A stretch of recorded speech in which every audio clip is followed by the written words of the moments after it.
আপনারা দেখেছেন গোয়ালন্দে যে ঘটনা ঘটে গেল, রাজবাড়ী গোয়ালন্দে এমন একটা ন্যাক্কারজনক ঘটনা ঘটে গেল। ধিক্কার জানাই তাদেরকে যারা ওই লাশটা তুলে নিয়ে আগুন দিয়ে পুড়িয়েছে। ইসলাম এটা কি সমর্থন করে? ইসলাম এটা সমর্থন করে না। উগ্রবাদীদের কোন ঠাঁই বাংলার জমিনে হবে? ষড়যন্ত্র আছে না নাই?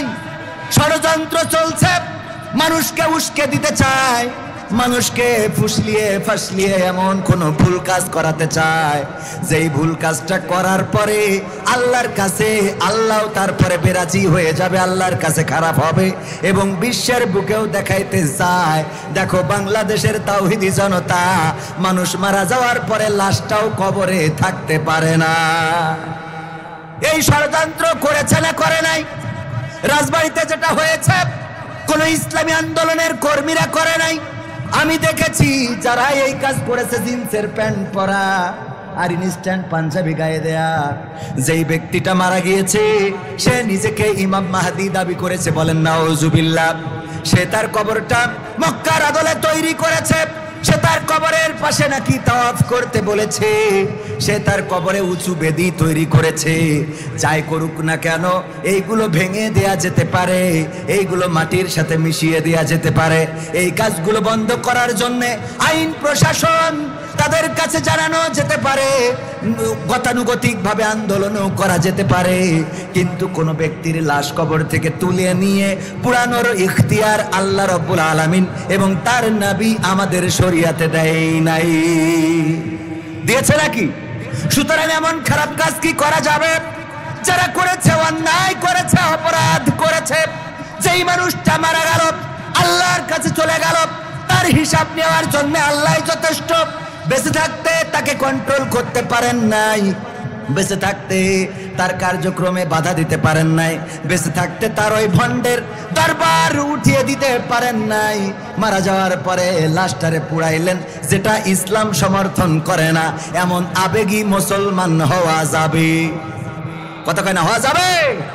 যদি ইসলামী আন্দোলনের সাথে সম্পর্ক রাখতে চান, যদি কোরআনের সাথে সম্পর্ক রাখতে চান, তাহলে আগে নিজে নামাজি হওয়ার দরকার আছে না নাই? আল্লাহ রাসূলের আদর্শ অনুসরণ যদি করতে চান, সিরাতুন নবী আর মিলাদুন নবী নিয়ে মারামারি করে কোনো লাভ নাই। আল্লাহর নবী সাল্লাল্লাহু আলাইহি ওয়াসাল্লাম ইন্তেকালের সময় বারবার হুঁশ হারান, আবার হুঁশ ফিরে পান, ঘটনা সবার জানা আছে। যেহেতু সিরাতের মাস, আল্লাহর নবীর জন্ম মৃত্যুর মাস, একটু নবীর জীবনী থেকে শুধু মৃত্যুর ঘটনাটা আপনাদের স্মরণ করে দিতে চায়।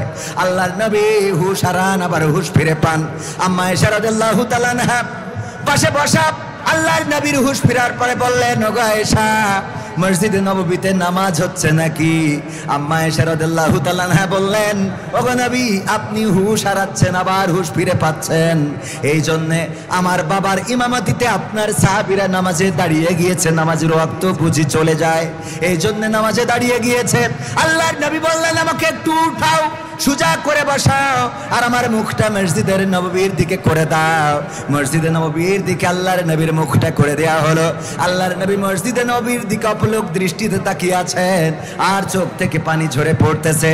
আল্লাহর নবীকে আম্মা আয়েশা রাদিয়াল্লাহু তাআলা আনহা বললেন, ওগো বিশ্ব নবী, ওগো আখিরি জামানার পয়গম্বর, আমি বুঝতে পেরেছি আপনি বুঝি কষ্ট পেয়েছেন যেই মসজিদে নববীতে আপনি ইমামতি করেন।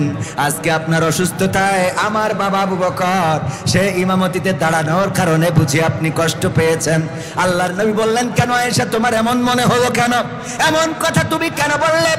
আম্মা আয়েশা রাদিয়াল্লাহু তাআলা আনহা বললেন, আপনার চোখের পানি আমার এটা ভাবালো, মসজিদ নববীর দিকে অপলক দৃষ্টিতে তাকানো আর চোখ থেকে পানি ঝরে পড়ে।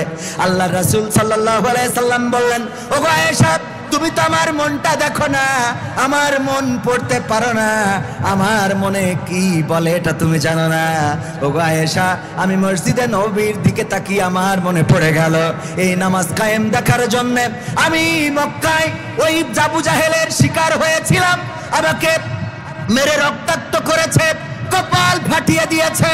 আমি যখন সিজদায় যেতাম উটের মরা পচা নাড়ি ভুড়িগুলো আমার মাথার পরে চাপিয়ে দিত।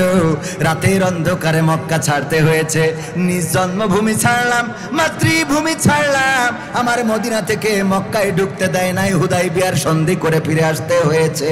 আমি এই হাত দিয়ে 27টি যুদ্ধের নেতৃত্ব দিয়েছি, তরবারি ধরে রক্ত দিলাম, উহুদের ময়দানে দান মোবারক শহীদ করলাম। এমনি করে আজকের জীবনের শেষ প্রান্তে এসে যখন দেখলাম আমার অসুস্থতার সময় আবু বকরের ইমামতিতে আমার সাহাবীরা নামাজ আদায় করছে, আমার হৃদয়ের চোখ দেখে নিল কিয়ামত পর্যন্ত আমার উম্মত যারা, তারা আজান হয়ে গেলে তারা এমনি ভাবে মসজিদে যাবে আর জামাতের সাথে সালাত আদায় করবে।